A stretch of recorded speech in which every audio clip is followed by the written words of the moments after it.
কাটলের মোড়ে একটা অভিশাপ সিনেমা হল রয়েছে,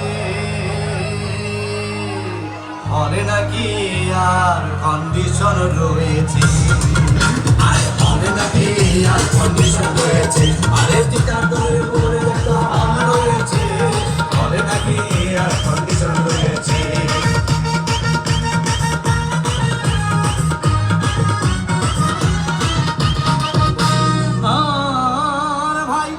একদিন গেলাম সিনেমা দেখতে, আর রিক্সা থেকে নেমে দেখে হলে একটি সুন্দরী মেয়ে দাঁড়িয়ে আছে।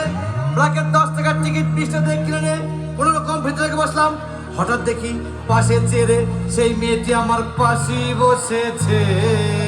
আরে